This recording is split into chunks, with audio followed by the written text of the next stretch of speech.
We're in Ardmore, Oklahoma for this one with dedicated proof viewer Joey Franko after witnessing what he thinks is a UFO one night above his home. Broadcasting live from an Airstream somewhere in Tornado Alley, bringing you the people, places, and stories from the Panhandle to the Red River. This is your Only in Oklahoma show. And welcome to the show. Today we're discussing the Ardmore UFO encounter in Ardmore, Oklahoma.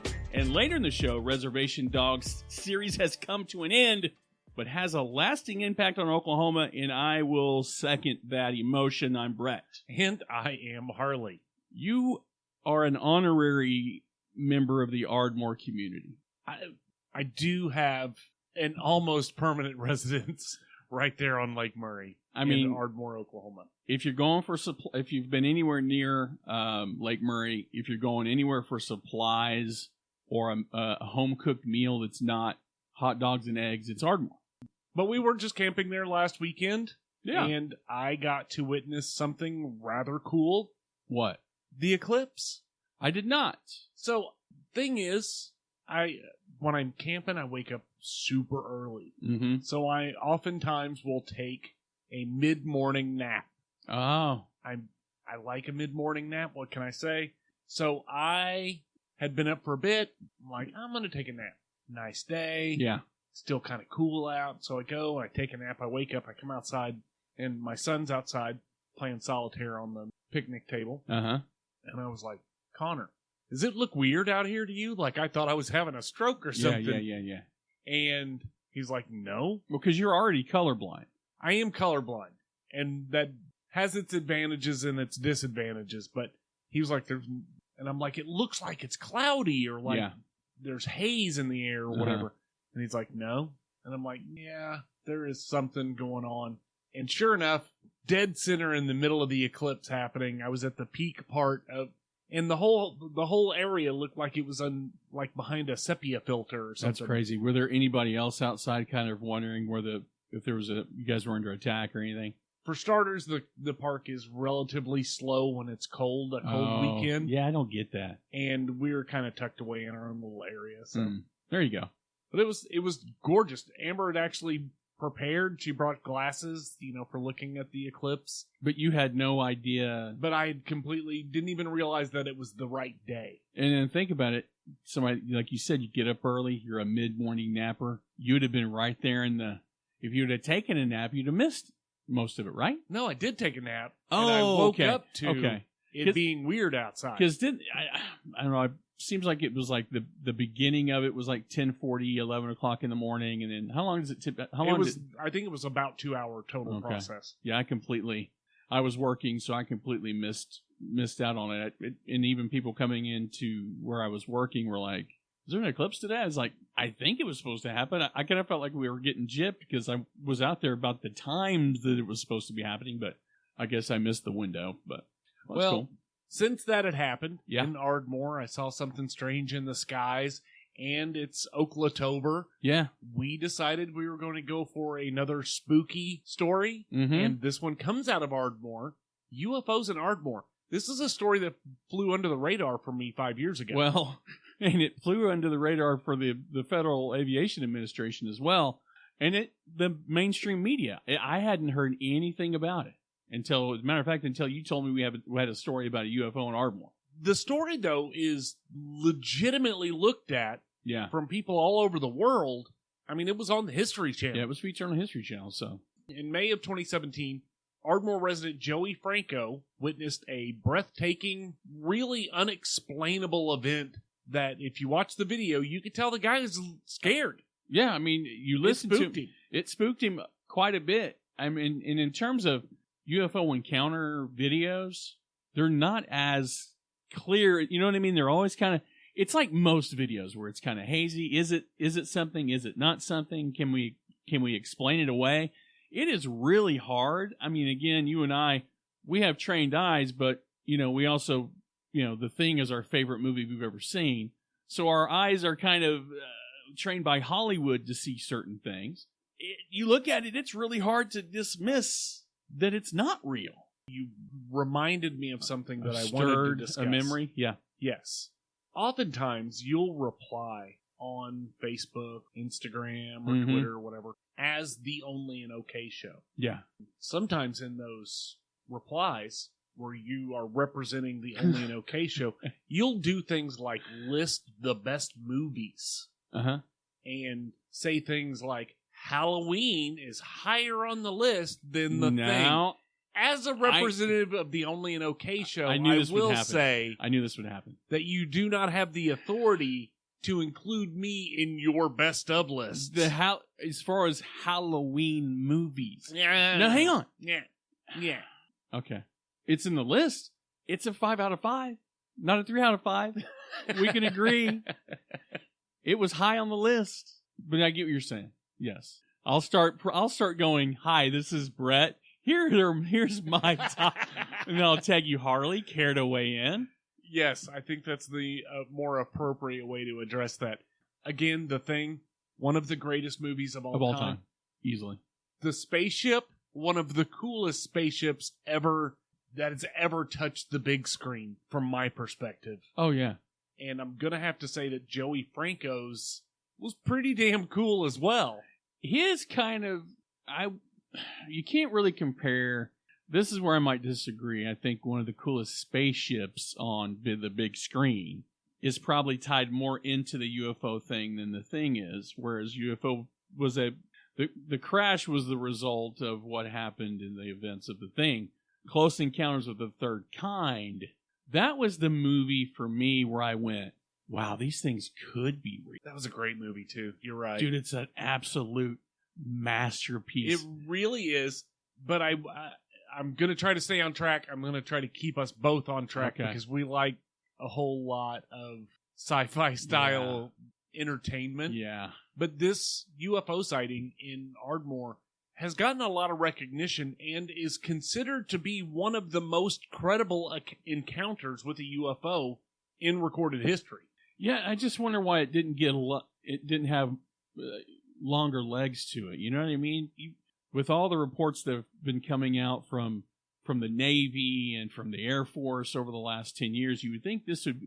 Obviously, those are different because, they're captured on radar and things like that. But the fact that it's only a 6-year-old story, granted, we went through 3 years of only hearing about one invasion.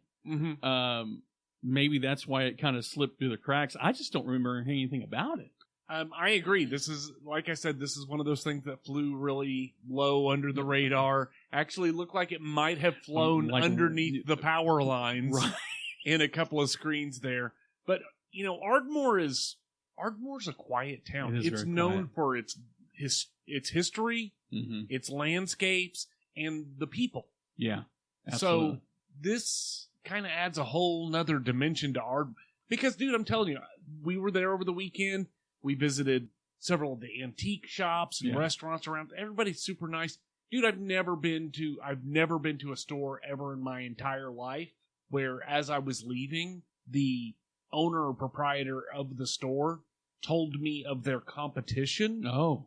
Like, oh, hey, if you're interested in this, you should go check out, yeah, down that never happens. Dude, that's the nice thing about Oklahoma is the people are great. Yeah, you don't leave Walmart and them go, hey, go try out our competition because there isn't any. We've eliminated all of them. But I think this is, I think this is something else that adds another layer, another dimension to Ardmore, Oklahoma. Well, I wish they could do like Marfa. Like you look at other states. Well, I don't want to use. We're not going to use Area 50, because when we did travel out, we were kind of refused to talk about Area 51 and Groom Lake and all that and Hangar 18. We talked about the smaller places like Marfa, the Marfa Lights. Mm-hmm. I wish we had a place like that in Oklahoma where it was kind of a destination where people kind of went and you could wear your foil hats and you could buy foil hats and get an alien riding a freaking American bison. That'd be kind of cool. We do, and we have places we have things that could carry something like that, but I just don't think there's anything that Oklahoma's really ever tried to capitalize on. Yeah, I think, near as I can figure, of course, there are the pockets of people, and it's kind of a niche community that embraces the kind of the weird, and fantastical sides of Oklahoma. Mhm. But you're right. I don't think it's a big enough interest to do that. I just think it would be kind of, that's something I would, if I was in Ardmore and if I was in charge of anything, hey, this is where the UFO sighting was. The only problem with that is you can't go there and it's not like standing in a crop circle where, it's a crop circle. There's just kind of it's a point in the road. It's under the street. It just doesn't, unless the town embraces it, it just kind of, it's part of the lore. Yeah. And, I think, again, talking about the nice people of Oklahoma, sort of stuff. This Joey Franko guy seems like a really nice guy. He's us. Kind of a little nerdy, but just a regular resident of Ardmore. And the video, so he saw something over his yard. I guess we really hadn't explained this video all that much. He saw something over his yard and decided, he went on a mission. I'm getting this on camera. Yeah. So he bought a thermal camera and pointed it at the sky every single night for weeks on end to get this thing on camera.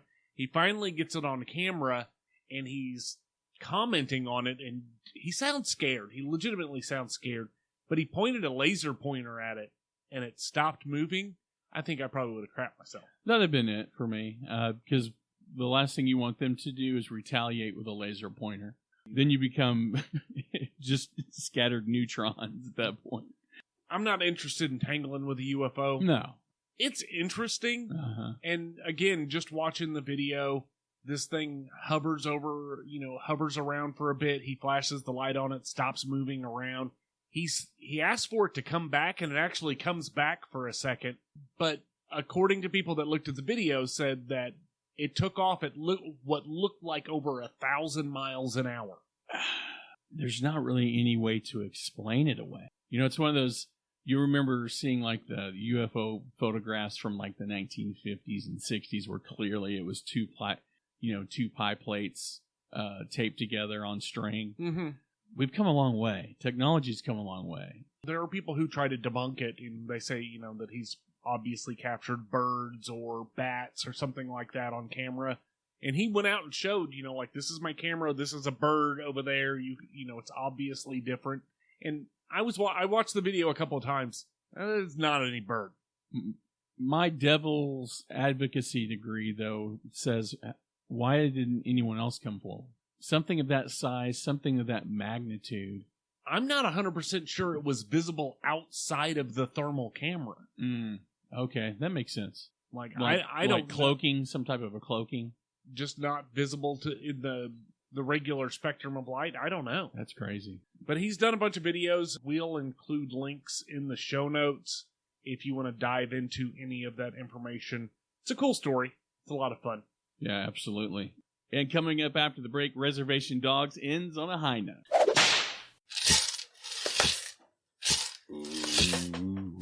I'm Raven Rollins, and this is my Southern True Crime podcast where I discuss cases from my former hometown. Ada, Oklahoma paints itself as an average community, but its history of murder and corruption runs deeper than any story has ever told. You'll hear plenty of special guests, including authors and experts in their fields, who visit with me on each episode, as well as other cases in the southern states. With notorious and unknown cases alike, every victim sees the light on my show. This is Sirens, a true crime podcast. So our news story today is from the Oklahoma Film and Music Office. It is. Reservation Dogs leaves lasting impact on state's film and television industry. Well, and it left a lasting impact on me as well. This last season was very bittersweet. I'm just going to go into a quick. I'm going to gloss it over. It really hit me. The last couple 3 episodes really hit me in the feels. You find out it's really the whole series is basically the journey of one kid, Bear, essentially. Are you doing spoilers right now? No, I'm just saying it's Bear's journey, really. It's about friends. It's about reconnecting. It's about letting things go and moving on. It's about coming to it's a coming of age. It really is a coming of age TV show. I know it's a very cliched way to say anything that involves, it's a trope to say it's a coming of age story, but it is. And you're I'm a huge fan of Reservation Dogs. I think but you and I are on the same page when it comes to that. I think we're both on the same page when it comes to the movie and television industry that is burgeoning here in Oklahoma. Well, yeah, and, by the time this show is released, Killers of the Flower Moon will have been released in theaters, which is going to have a massive impact. And I'm going to say it right here. You heard it here first on the OnlyinOKShow. The Academy Award for Best Picture will, in fact, go to Killers of the Flower Moon. Okay? Why we're making predictions? It'll win. It's going to win. Why? Because it was filmed in Oklahoma. By Oklahoma. With Oklahoma. This has been the OnlyinOKShow. We could just tie it up right there. But go ahead. I'm going to say that I think while we're making predictions about things that happen in 2023, the OnlyinOKShow is due for a People's Choice Award, right? Or a potty. Something. I think we're ready. We've taken more potties than we've been nominated for potties. But anyway, back to Reservation Dogs. Yes. It came to a conclusion on September 27th of this year. Emmy nominated. It's streaming on Hulu if you're interested, but it has made a huge difference in the state of Oklahoma. I think if you're in the state of Oklahoma and you have Hulu and you haven't been watching this, that's a crime, not only a crime against Oklahoma, it's a crime against humanity. You don't like humanity. You're vehemently, is that a word? Is that the word? Against humanity if you don't watch this show. You're insane.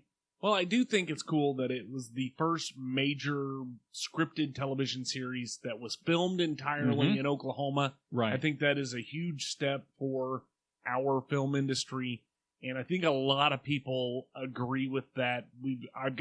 There are quotes in this story from the lieutenant governor, from people all over the state, but it's estimated to have had nearly a $50 million impact on the state throughout its first 3 seasons, its 28 episode run. That is a huge impact, and that's not just, they spent $50 million in Oklahoma to make, they're talking about people coming to Oklahoma to see where things were done or to meet people, related to the film. That all of that stuff makes a huge difference. You may be jumping ahead here, but 480 local career opportunities. Yeah. I mean, virtually everyone connected to the show was local in some way, aside from, some of the supporting cast, most of the main cast and supporting cast. That 480 is just for the staff. It's just not counting. It's not counting the on-screen, the actors and things of that nature. Right. The background talent. Yeah. So that's huge. But the quote from Matt Pinnell, Lieutenant Governor Matt Pinnell, said, "On behalf of the state of Oklahoma, we're grateful to have hosted 3 successful seasons of Reservation Dogs alongside the support of our tribal and community leadership." He said, "This series was a breakthrough on multiple levels, yielding tremendous economic and workforce opportunities in Oklahoma.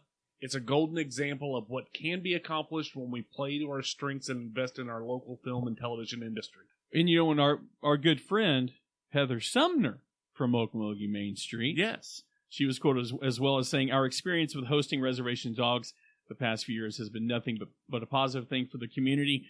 And I remember talking to her when they were scouting the location for Killers of the Flower Moon and when they were in pre-production of Reservation Dogs, and how excited and how a buzz the community was knowing that those things were happening in their neighborhoods.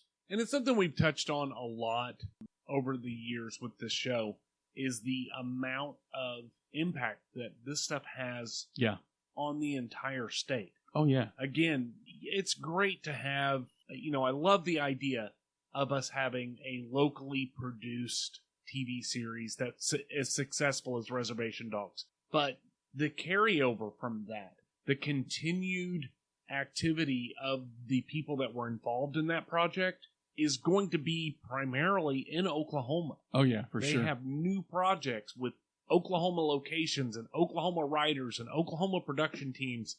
And it also adds to the travel and tourism for the state. People want to see, I'm not a huge fan of the idea of going to Hawaii. I know I'm weird. Mm-hmm. I'm not either. For having that opinion. But one of the most popular things in Hawaii is the sets where movies were filmed and on. Lost. Yeah. Yeah. So, I mean, it just goes to show you, even the most picturesque place on the planet can have added layers of tourism-related... Yeah. Because for me, let's talk about Lost for a minute. I don't know how often they do it now, but during the peak of the show, they had, shortly after, had tours of Hawaii you could go to, where virtually everything that you saw, there was no hatch there. It's literally the background. Right. You went to where you saw Hugo running up the hill or Sawyer doing this or that. People will travel from far and wide to stand in where the building was, not even to walk in the building. So yeah, I mean, that kind of thing. Heck, I won't lie. I've been trying to scout filming locations for Reservation Dogs because I'm up that way probably more often now than I ever have been. But I mean, if I'm doing it, imagine what it just. I don't know. It's one of those things that it kind of you get returns tenfold on stuff like this. I think it's probably more than that. Yeah. I think the reverberations of this. Yeah. And again, it's something that it's a theme of the show. There are lots of places in Oklahoma that you don't think are Oklahoma. You know, like we talk about it all the time. Yeah, terrains and things where you're like, this doesn't even seem like Oklahoma. And I think a lot of people on the outside, in the outside world, think of Oklahoma the way we think of Kansas. Right. It's flat and windmills. Yeah, you're right. Links in the show notes for the story from the Oklahoma Film and Music Office. We also have links directly to Hulu's Reservation Dogs. Yes. Or Hulu.com directly to the Reservation Dog Show. Absolutely. If you're interested in checking that out.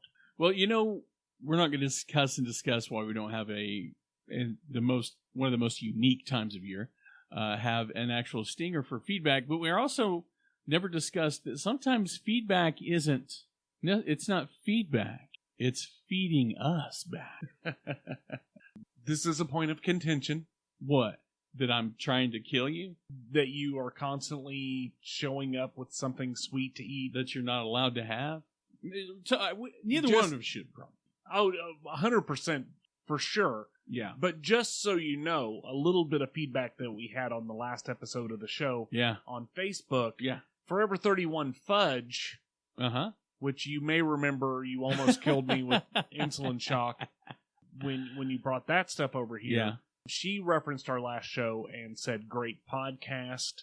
And then also, no food is related in this.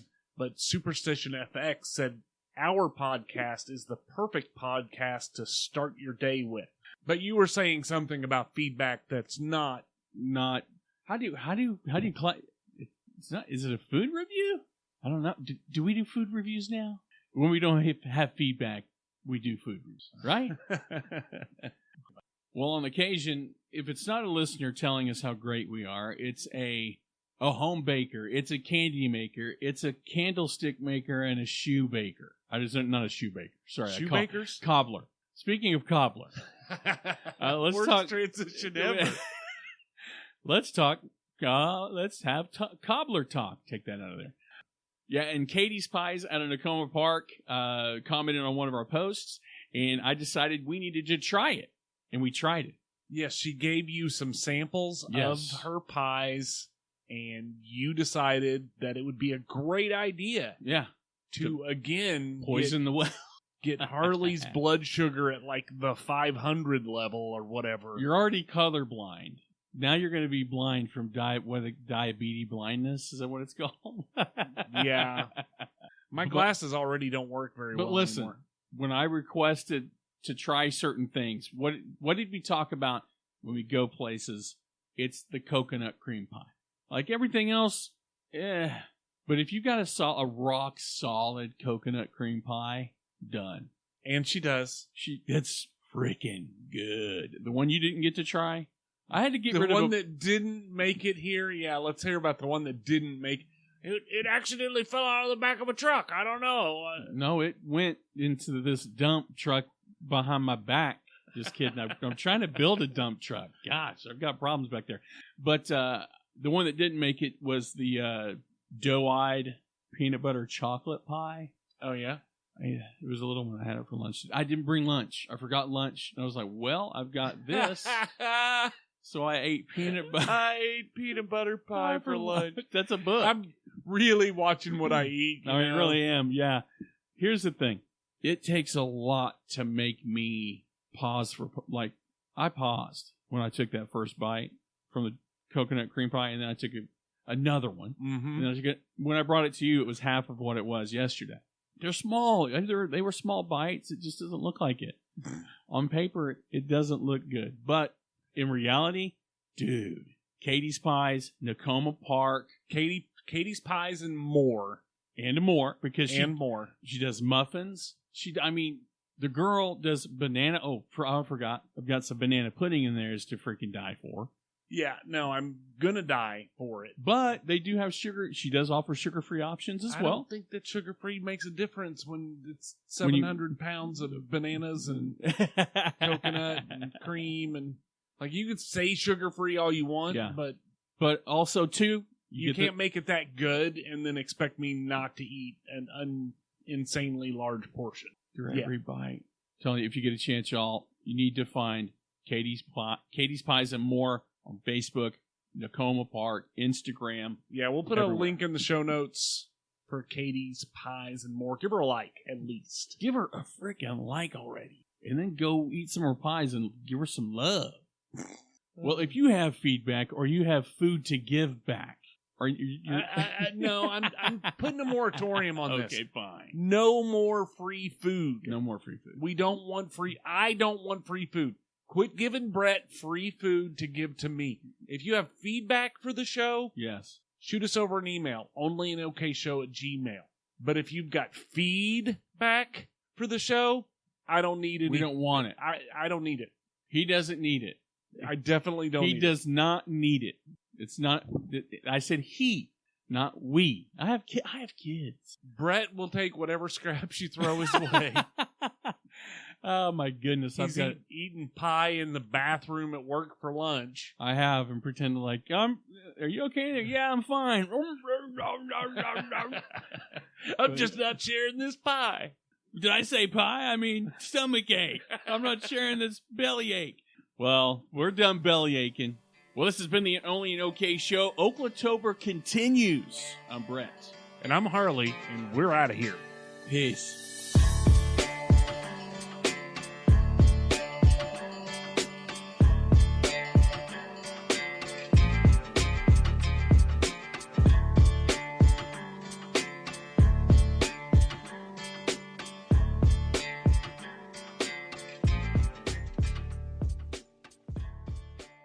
Spooklahoma continues. I'm Brett. No, it's not Spooklahoma.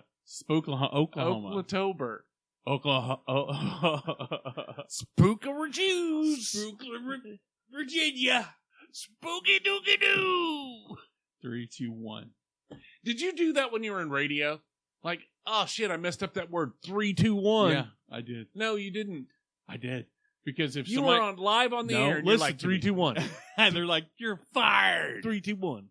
They're like, you're out of here. The only person that's going to be here when these doors close at the end of all this is Ronnie K. And I believed him. I believed him until he got rid of it. All right. We're still on the ending. Dude, all you have to do is say, this has been the Only in OK Show. Oklahoma continues next week. I'm Brett. Okay, ready? Dude, we should leave that in. That should be the... Will you... Get your phone, man. It keeps vibrating, dude. It's really messing me up. Well, this has been the Only in OK Show. Spooktober. Why do I want to do that? I have no idea. 3. God. Are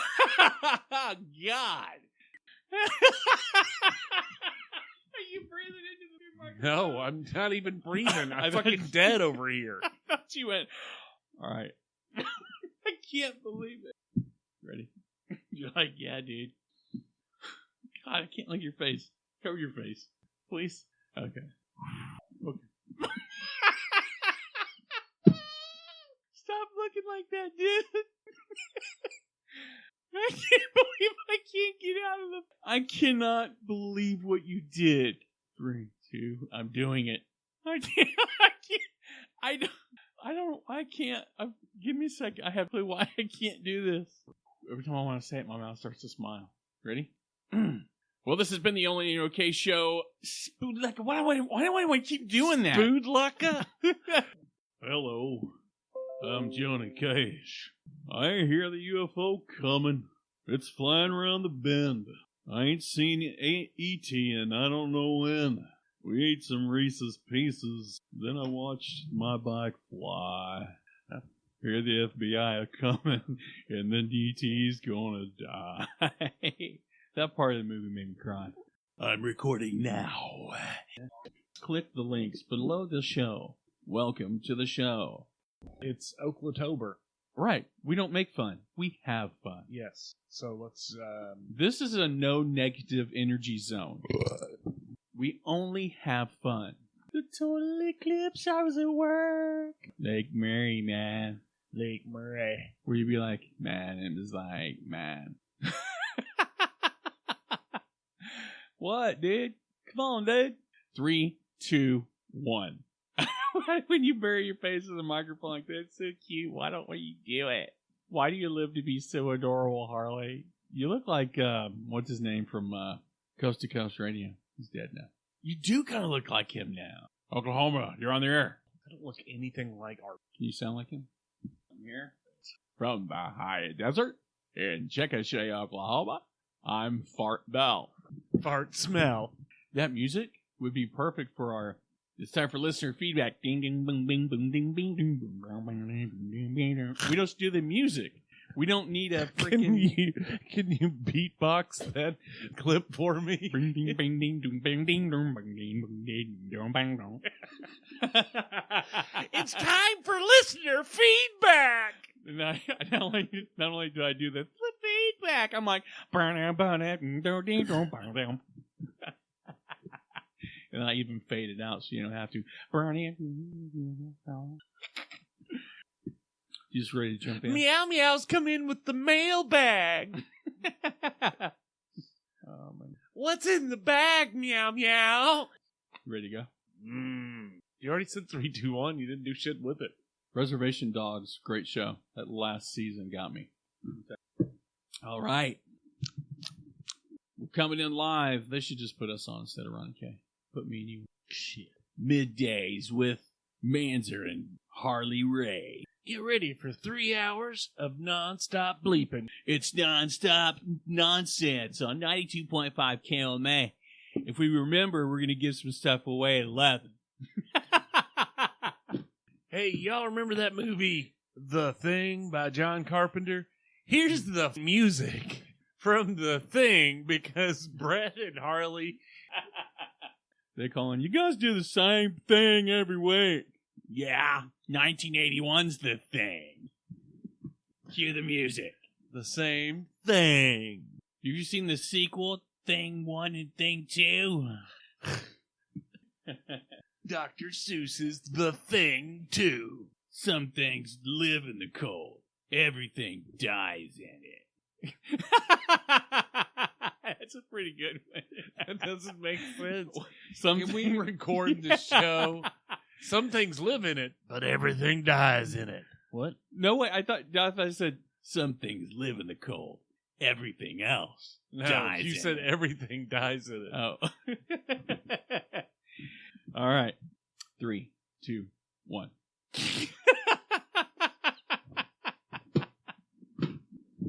Oh, I'm falling in love. All right, ready? 3, 2, 1. I was looking at you because you had that look like you could have. There's a number of things you could. That was what I was thinking was going to happen. All right, ready? When you're done with your death rattle, can I proceed to intro the show? Proceed. You may proceed. Proceed with caution.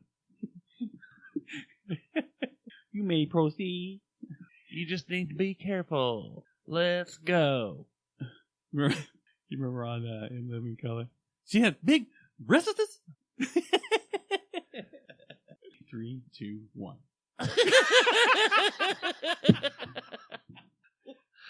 Could you go already? Jesus. I'm programmed to watch for you to do something. Okay, here. All right. 3, 2, 1. Are you ready? No. Yeah, I'm ready. 3, 2, 1. 21. All right. Here we go. 20. Here we go. 19. All right. We're ready. 18. We're ready. 17. I'm ready. Are you ready? 16. What comes before 16? Let's go. All right. 3, 2, 1. And welcome to the show. Today we're discussing the Ardmore UFO encounter in Ardmore, Oklahoma. And later in the show, reservation. Dude, welcome to the show. What? All right. Welcome to the Wild and Zany Bozo de Oklahoma show. Waka woo! Today we're talking to Al, the animal balloon blower. Wee wee wee wee. Sorry. Ready? 3, 2, 1.